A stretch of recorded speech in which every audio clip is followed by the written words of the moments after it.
আপনি না সবসময় শুধু উত্তেজিত হয়ে যান। আপনার বয়স হয়েছে, বিপি লো হয়ে যাবে। আচ্ছা শুনেন, আপনি কাকে ম্যাডাম ম্যাডাম বলতেছেন? ও একটা বস্তি। আসসালামু আলাইকুম বন্ধুরা, কেমন আছেন সবাই? আশা করি মহান আল্লাহর রহমতে সবাই অনেক অনেক ভালো আছেন। আজকে আবারও আপনাদের সামনে হাজির হয়ে গেলাম আমাদের সবার প্রিয় সিরিজের নতুন এক দারুণ এপিসোড রিভিউ নিয়ে। আর আজকের এই ভিডিওটা হতে যাচ্ছে অনেক স্পেশাল, কারণ আজকের পর্বে এমন কিছু ঘটনা ঘটেছে যেগুলো সত্যিই পুরো গল্পের মোড় ঘুরিয়ে দিয়েছে। আমি বিশ্বাস করি যারা আজকের এপিসোডটা দেখেছেন তারা শেষ দৃশ্য পর্যন্ত এক সেকেন্ডের জন্য স্ক্রিন থেকে চোখ সরাতে পারেননি, কারণ প্রতিটা মুহূর্তে ছিল টেনশন, রহস্য, আবেগ আর একের পর এক চমকে দেওয়া টুইস্ট।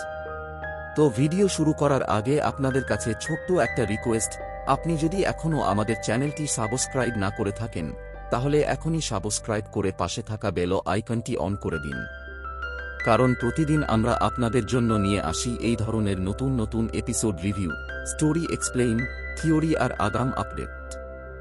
আর ভিডিওতে একটা লাইক দিয়ে আমাদের সাপোর্ট করবেন, কারণ আপনাদের একটা লাইক আমাদের অনেক অনুপ্রেরণা দেয় আরও ভালো ভিডিও তৈরি করার জন্য। তো বন্ধুরা, আর বেশি দেরি না করে চলুন শুরু করা যাক আজকের পুরো এপিসোডের বিস্তারিত বিশ্লেষণ। আজকের এপিসোডের শুরু থেকেই পরিচালক এমন একটা পরিবেশ তৈরি করেছে যেটা দেখেই বোঝা যাচ্ছিল আজ বড় কিছু একটা হতে চলেছে। চারপাশে একটা অদ্ভুত নীরবতা, সবার চোখে মুখে টেনশন, আর ব্যাকগ্রাউন্ড মিউজিকও এমনভাবে ব্যবহার করা হয়েছে যেটা দর্শকদের ভেতরে ভেতরে আরও কৌতূহলী করে তুলছিল। আর ঠিক তখনই গল্পে আসে সেই বড় টুইস্ট যেটা পুরো দর্শকদের অবাক করে দিয়েছে। এতদিন ধরে আমরা যাকে শালিমা বিল্ডার্সের আসল মালিক মনে করে এসেছি, আজ জানা গেল সে আসলে শুধু সামনের একটা মুখ, আসল ক্ষমতা অন্য কারো হাতে। আর এই সত্যতা সামনে আসার পর পুরো গল্পটাই অন্যদিকে মোড় নিতে শুরু করে। কারণ এখন প্রশ্ন উঠছে, আসল মালিক কে? কেন এতদিন নিজের পরিচয় লুকিয়ে রাখা হয়েছে? আর এই লুকানোর পেছনে আসল উদ্দেশ্যটাই বা কি? বন্ধুরা, এখানেই কিন্তু গল্পটা আরও ইন্টারেস্টিং হয়ে যায়, কারণ লেখক খুব বুদ্ধিমানের মতো ধীরে ধীরে প্রতিটা রহস্য সামনে আনছে। হুট করে সবকিছু বলে দিচ্ছে না, বরং প্রতিটা দৃশ্যের ভেতরে ছোট ছোট ক্লু রেখে দিচ্ছে, যাতে দর্শকরা নিজেরাই ভাবতে থাকে সামনে কি হতে চলেছে।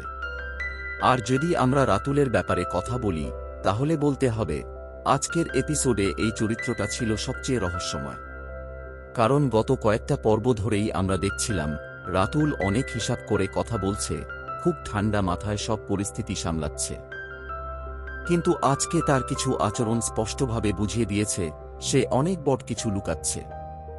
বিশেষ করে একটা দৃশ্যে যখন সে একা দাঁড়িয়ে ফোনে কথা বলছিল, তখন তার চোখে মুখের এক্সপ্রেশন দেখেই বোঝা যাচ্ছিল সে কারো নির্দেশে কাজ করছে। কিন্তু সেই ব্যক্তিকে? এখানেই আসল প্রশ্ন, কারণ পরিচালক খুব চালাকির সাথে ফোনের ওপাশের মানুষটাকে দেখায়নি। আর এই একটা দৃশ্য থেকেই দর্শকদের মনে হাজারটা প্রশ্ন তৈরি হয়েছে। আমার মনে হয় রাতুল হয়তো পুরো ঘটনার মাস্টারমাইন্ড নয়, বরং সে অন্য কারো হয়ে কাজ করছে। আর সেই ব্যক্তি হতে পারে এমন কেউ যাকে আমরা এতদিন ভালো মানুষ মনে করেছি। কারণ সিরিজগুলোতে সাধারণত সবচেয়ে বড় ভিলেনকে শুরুতে নিরীহ হিসেবেই দেখানো হয়। অন্যদিকে মেঘলার অবস্থা দিন দিন আরও খারাপ হয়ে যাচ্ছে, কারণ চারপাশের সবাই এখন তাকে ভুল বুঝতে শুরু করেছে। অথচ মেঘলা এখনও সত্যিটা খুঁজে বের করার চেষ্টা করছে। আজকের এপিসোডে আমরা দেখেছি সে অনেক কষ্টের মধ্যেও নিজেকে শক্ত রাখার চেষ্টা করছে। তার চোখের ভেতরে একটা অসহায়ত্ব ছিল, কিন্তু সেই সাথে ছিল সত্য জানার প্রবল ইচ্ছা। আর এখানেই আসে বৃষ্টির বিষয়টা, কারণ বৃষ্টি এখন এমন একটা অবস্থায় আছে যেখানে সে কাউকে পুরোপুরি বিশ্বাসও করতে পারছে না, আবার পুরোপুরি অবিশ্বাসও করতে পারছে না। আজকের এপিসোডে বৃষ্টির প্রতিটা ডায়লগের ভেতরে একটা দ্বিধা ছিল। মনে হচ্ছিল সে ভেতরে ভেতরে অনেক বড় একটা সিদ্ধান্ত নিয়ে ফেলেছে, কিন্তু এখনও সেটা প্রকাশ করছে না। বন্ধুরা, আমার ব্যক্তিগতভাবে মনে হয়েছে বৃষ্টি শেষ পর্যন্ত মেঘলার পাশেই দাঁড়াবে, কারণ তাদের সম্পর্কটা শুধু বন্ধুত্বের না, এর মধ্যে একটা আবেগও কাজ করে। আর আজকের একটা দৃশ্যে যখন বৃষ্টি চুপচাপ মেঘলার দিকে তাকিয়েছিল, তখন বোঝাই যাচ্ছিল সে মেঘলাকে পুরোপুরি ভুল বুঝতে পারছে না। এখন যদি অনিকের ব্যাপারে বলি তাহলে বলতে হবে এই চরিত্রটার মধ্যে সবচেয়ে বেশি পরিবর্তন এসেছে। কারণ শুরুতে অনিককে অনেক শান্ত আর দুর্বল টাইপের চরিত্র মনে হলেও এখন ধীরে ধীরে তার অন্যরকম একটা রূপ সামনে আসছে।